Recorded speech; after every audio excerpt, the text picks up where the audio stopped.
भारत माता की। भारत माता की। महात्मा बुद्ध का पावन धरती सिद्धार्थनगर में हम आप सभा का प्रणाम करीत है।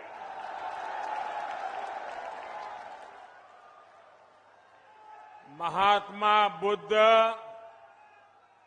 जौने धरती पर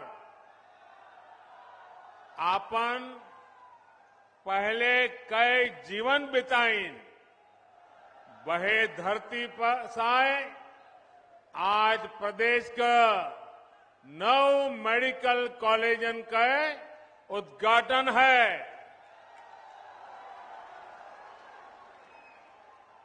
स्वस्थ और निरोग भारत का सपना पूरा कर बदे ये एक बड़ा कदम है। आप सबके बधाई। उत्तर प्रदेश की राज्यपाल श्रीमती आनंदीबेन पटेल जी, यूपी के यशस्वी और कर्मयोगी मुख्यमंत्री योगी आदित्यनाथ जी, केंद्रीय स्वास्थ्य मंत्री श्री मनसुख मांडविया जी, मंच पर उपस्थित यूपी सरकार के अन्य मंत्रीगण,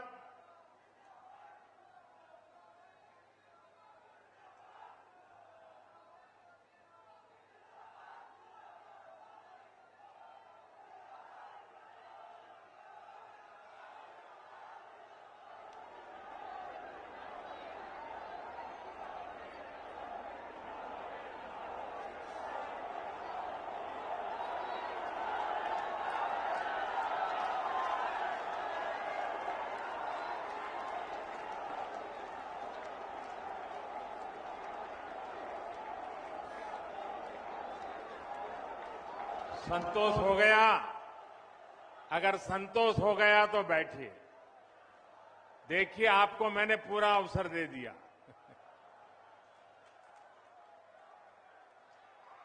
आपकी इच्छा हमारे सरहकों पर।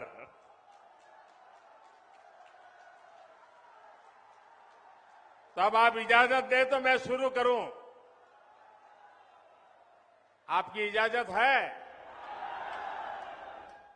आपको नारे वगैरह संतोष हो गया ना? आपके इस प्यार के लिए हम सब आपके बहुत आभारी हैं। लेकिन अब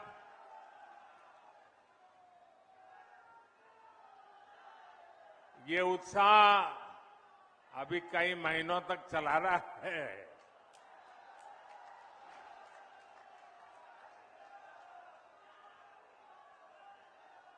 जिन अन्य स्थानों पर नए मेडिकल कॉलेज बने हैं, वहां उपस्थित यूपी सरकार के मंत्रीगण, कार्यक्रम में मौजूद सभी सांसद, विधायक, अन्य जनप्रतिनिधि और मेरे प्यारे भाइयों और बहनों, आज का दिन पूर्वांचल के लिए, पूरे उत्तर प्रदेश के लिए आरोग्य की डबल डोज लेकर आया है।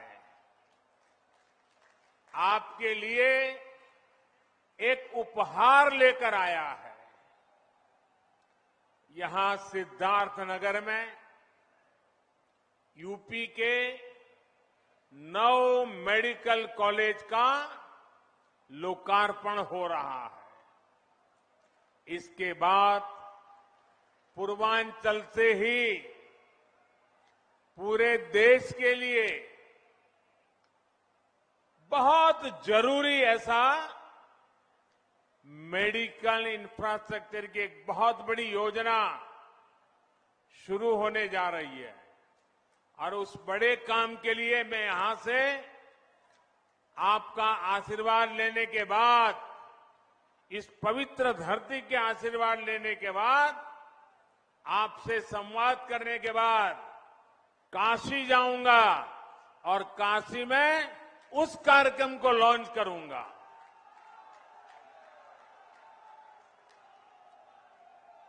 साथियों, आज केंद्र में जो सरकार है, यहां यूपी में जो सरकार है, वो अनेकों कर्म योगियों की दशकों की तपस्या का फल है। सिद्धार्थ नगर ने भी स्वर्गीय माधव प्रसाद त्रिपाठी जी के रूप में एक ऐसा समर्पित जनप्रतिनिधि देश को दिया, जिनका अथाह परिश्रम आज राष्ट्र के काम आ रहा है। माधव बाबू ने राजनीति में कर्म योग की स्थापना के लिए पूरा जीवन खपा दिया। यूपी भाजपा के पहले अध्यक्ष के रूप में, केंद्र में मंत्री के रूप में उन्होंने विशेष रूप से पूर्वांचल के विकास की चिंता की।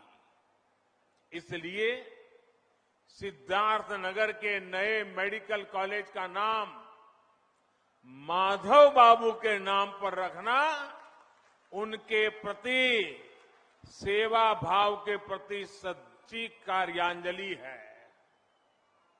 और इसके लिए मैं योगी जी को और उनकी पूरी सरकार को बधाई देता हूं। माधव बाबू का नाम यहां से पढ़कर निकलने वाले युवा डॉक्टरों को जन सेवा की निरंतर प्रेरणा भी देगा। भाइयों और बहनों, यूपी और पूर्वांचल में आस्था, अध्यात्म और सामाजिक जीवन से जुड़ी बहुत विस्तृत विरासत है। इस विरासत को स्वस्थ, सक्षम और समृद्ध उत्तर प्रदेश के भविष्य के साथ भी जोड़ा जा रहा है। आज जिन 9 जिलों में मेडिकल कॉलेज का लोकार्पण किया गया है, उनमें ये दिखता भी है। सिद्धार्थनगर में माधव प्रसाद त्रिपाठी मेडिकल कॉलेज,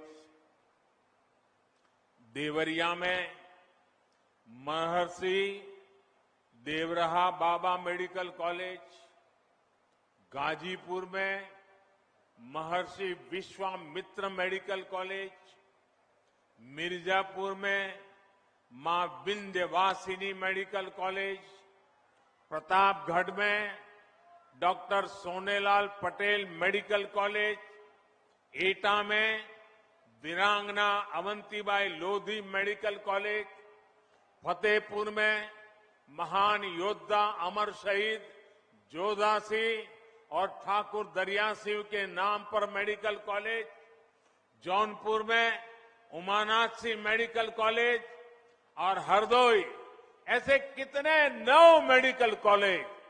ये सभी मेडिकल कॉलेज अब पूर्वांचल के कोटि कोटि जनों की सेवा करने के लिए तैयार है। इन 9 नए मेडिकल कॉलेजों के निर्माण से करीब 2,500 नए बेड्स तैयार हुए हैं। 5,000 से अधिक डॉक्टर और पैरामेडिकल के लिए रोजगार के नए अवसर बने हैं। इसके साथ ही हर वर्ष सैकड़ों युवाओं के लिए मेडिकल की पढ़ाई का नया रास्ता खुला है। साथियों, जिस पूर्वांचल को पहले की सरकारों ने बीमारियों से जूझने के लिए छोड़ दिया था, वही अब पूर्वी भारत का मेडिकल हब बनेगा। अब देश को बीमारियों से बचाने वाले अनेक डॉक्टर, ये धरती देश को डॉक्टर देने वाली है। जिस पूर्वांचल की छवि पिछली सरकारों ने खराब कर दी थी, जिस पूर्वांचल को दिमागी बुखार से हुई दुखद मौतों की वजह से बदनाम कर दिया गया था,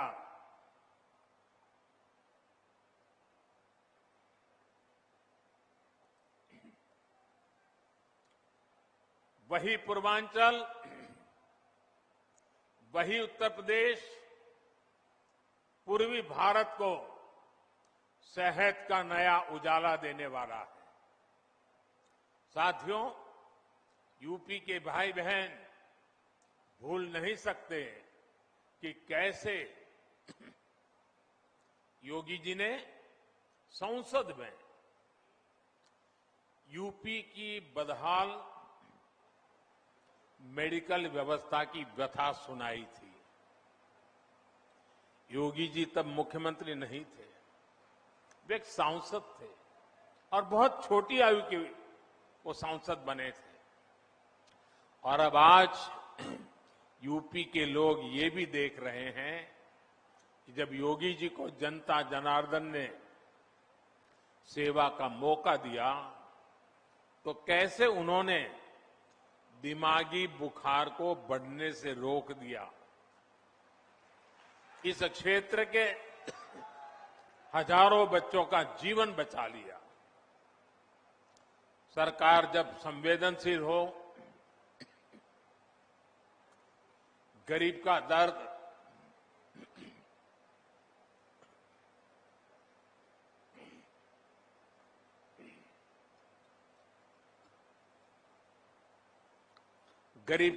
समझने के लिए मन में करुणा का भाव हो, तो इसी तरह का काम होता है। भाइयों और बहनों, हमारे देश में आजादी के पहले और उसके बाद भी मूलभूत चिकित्सा और स्वास्थ्य सुविधाओं को कभी प्राथमिकता नहीं दी गई। अच्छा इलाज चाहिए तो बड़े शहर जाना होगा, अच्छे डॉक्टर से इलाज कराना है तो बड़े शहर जाना होगा। रात बिरात किसी की तबीयत खराब हो गई तो गाड़ी का इंतजाम करो और लेकर भागो शहर की तरफ। हमारे गांव देहात की यही सच्चाई रही है। गांवों के कस्बों में जिला मुख्यालय तक में बेहतर स्वास्थ्य सुविधाएं मुश्किल से ही मिलती थी।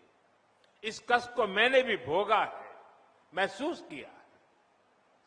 देश के गरीब, दलित, शोषित, वंचित, देश के किसान, गांवों के लोग, छोटे छोटे बच्चों को सीने से लगाए इधर उधर दौड़ रही माताएं, हमारे बुजुर्ग जब स्वास्थ्य की बुनियादी सुविधाओं के लिए सरकार की तरफ देखते थे तो उन्होंने निराशा ही हाथ लगती थी।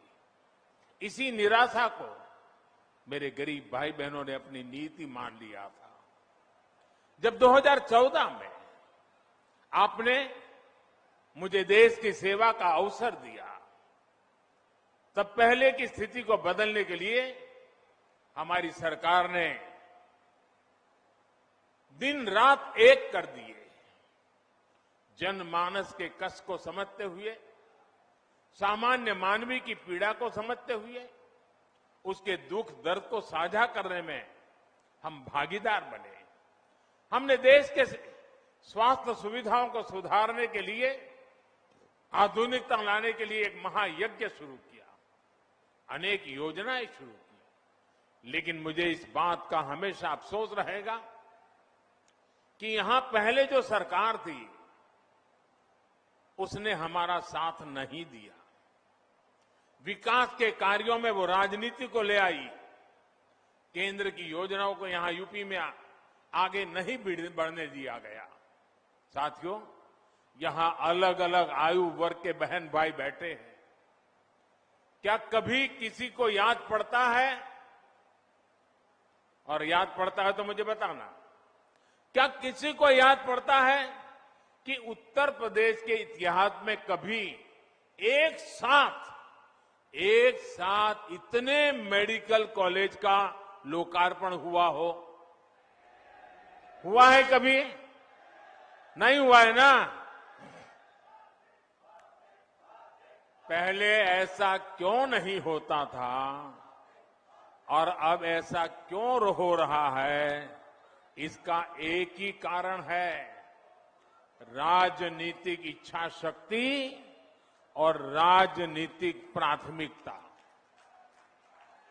जो पहले थे उनकी प्राथमिकता अपने लिए कमाना और अपने परिवार की तिजोरी भरना था। हमारी प्राथमिकता गरीब का पैसा बचाना, गरीब के परिवार को मूलभूत सुविधाएं देना। साथियों, बीमारी अमीर गरीब कुछ नहीं देखती है, उसके लिए तो सब बराबर होते हैं। और इसलिए इन सुविधाओं का जितना लाभ गरीब को होता है, उतना ही लाभ मध्यम वर्ग के परिवारों को भी होता है। साथियों, 7 साल पहले जो दिल्ली में सरकार थी और 4 साल पहले जो यहां यूपी में सरकार थी, वो पूर्वांचल में क्या करते थे? जो पहले सरकार में थे वो वोट के लिए नहीं, डिस्पेंसरी की कहीं छोटे छोटे अस्पताल की घोषणा करके बैठ जाते थे। लोग भी उम्मीद लगाए रहते थे, लेकिन सालों साल तक या तो बिल्डिंग ही नहीं बनती थी, बिल्डिंग होती थी तो मशीन नहीं होती थी, दोनों हो गई तो डॉक्टर और दूसरा स्टाफ नहीं होता था। ऊपर से गरीबों के हजारों करोड़ रुपए लूटने वाली भ्रष्टाचार की साइकिल, ये भ्रष्टाचार की साइकिल 24 घंटे अलग से चलती रहती थी। दवाई में भ्रष्टाचार, एम्बुलेंस में भ्रष्टाचार, नियुक्ति में भ्रष्टाचार, ट्रांसफर पोस्टिंग में भ्रष्टाचार। इस पूरे खेल में यूपी में कुछ परिवारवादियों का तो खूब भला हुआ। भ्रष्टाचार की साइकिल तो खूब चली, लेकिन उसमें पूर्वांचल और यूपी का सामान्य परिवार पिसता चला गया। सही ही कहा जाता है, जाके पावन फटी बिवाई, जाके पावन फटी बिवाई, वो क्या जाने पीर पर आई। साथियों, बीते वर्षों में डबल इंजन की सरकार ने हर गरीब तक बेहतर स्वास्थ्य सुविधाएं पहुंचाने के लिए बहुत ईमानदारी से प्रयास किया है, निरंतर काम किया है। हमने देश में नई स्वास्थ्य नीति लागू की ताकि गरीब को सस्ता इलाज मिले और उसे बीमारियों से भी बचाया जा सके। यहां यूपी में भी 90 लाख मरीजों को आयुष्मान भारत के तहत मुफ्त इलाज मिला है। इन गरीबों के आयुष्मान भारत की वजह से करीब करीब 1000 करोड़ रुपए इलाज में खर्च होने से बचे हैं। आज हजारों जन औषधि केंद्रों से बहुत सस्ती दवाएं मिल रही हैं।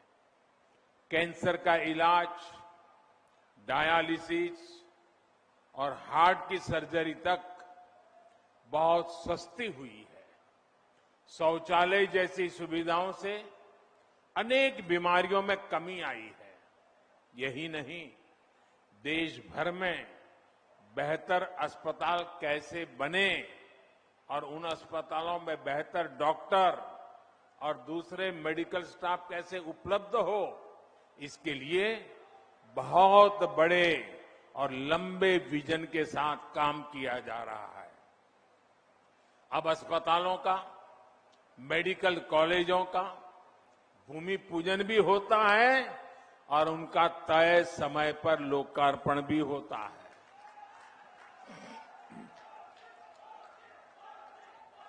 योगी जी की सरकार से पहले जो सरकार थी, उसने अपने कार्यकाल में यूपी में सिर्फ 6 मेडिकल कॉलेज बनवाए थे।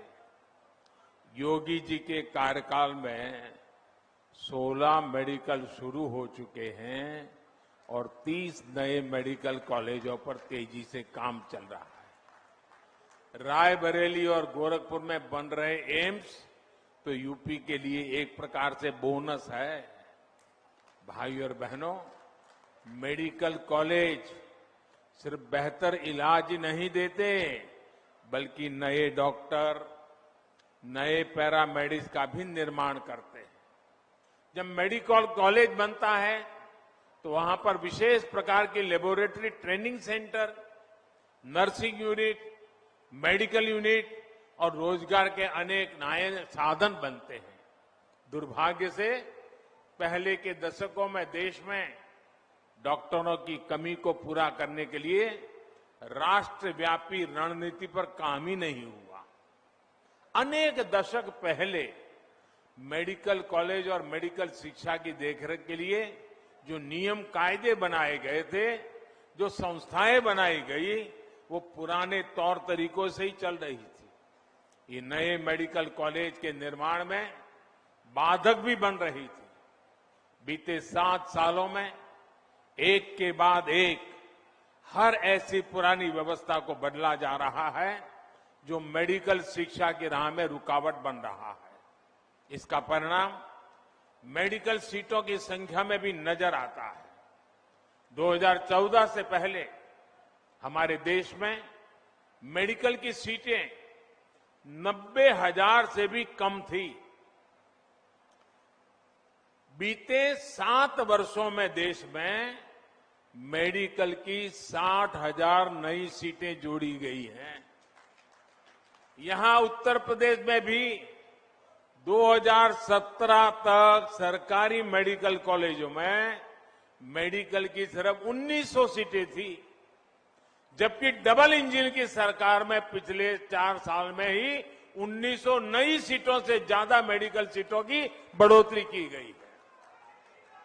साथियों, मेडिकल कॉलेजों की संख्या बढ़ने का, मेडिकल सीटों की संख्या बढ़ने का एक महत्वपूर्ण पहलू ये भी है कि यहां के ज्यादा से ज्यादा युवा डॉक्टर बनेंगे।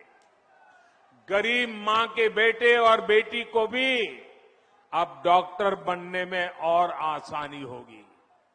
सरकार के निरंतर प्रयास का परिणाम है कि आजादी के बाद 70 वर्षों में जितने डॉक्टर पढ़ लिख कर निकले, उससे ज्यादा डॉक्टर हम अगले 10-12 वर्षों में तैयार कर पाएंगे।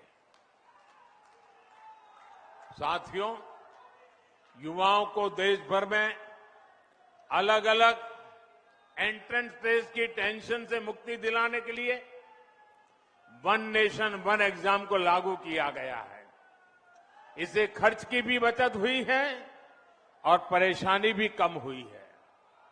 मेडिकल शिक्षा गरीब और मिडिल क्लास की पहुंच में हो, इसके लिए प्राइवेट कॉलेज की फीस को नियंत्रित रखने के लिए कानूनी प्रावधान भी किए गए हैं।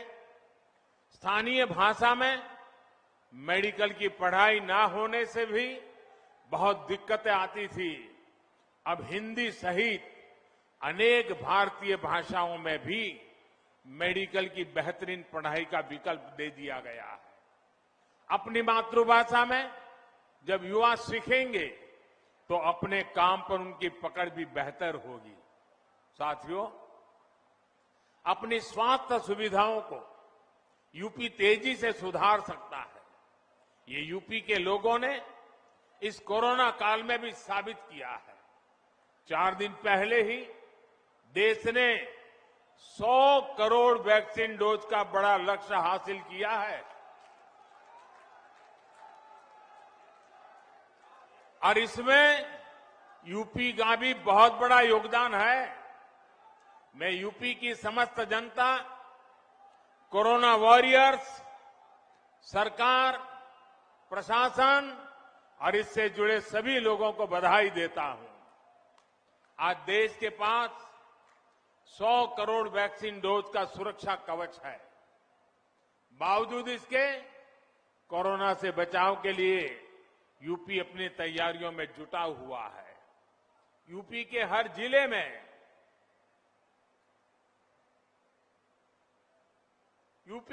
जिले में कोरोना से निपटने के लिए बच्चों की केयर यूनिट या तो बन चुकी है या तेजी से बन रही है। कोविड की जांच के लिए आज यूपी के पास 60 से ज्यादा लैब्स मौजूद है। 500 से ज्यादा नए ऑक्सीजन प्लांट पर भी तेजी से काम चल रहा है। साथियों, यही तो सबका साथ, सबका विकास, सबका विश्वास और सबका प्रयास, यही तो उसका रास्ता है। जब सभी स्वस्थ होंगे, जब सभी को अवसर मिलेंगे, तब जाकर सबका प्रयास देश के काम आएगा। दीपावली और छठ का पर्व इस बार पूर्वांचल में आरोग्य का नया विश्वास लेकर आया है। ये विश्वास तेज विकास का आधार बने, इसी कामना के साथ नए मेडिकल कॉलेज के लिए पूरे यूपी को फिर से बहुत बहुत बधाई और धन्यवाद देता हूं। आप भी इतनी बड़ी तादाद में हमें आशीर्वाद देने के लिए आए, इसलिए मैं विशेष रूप से आपका आभार व्यक्त करता हूं। बहुत बहुत धन्यवाद।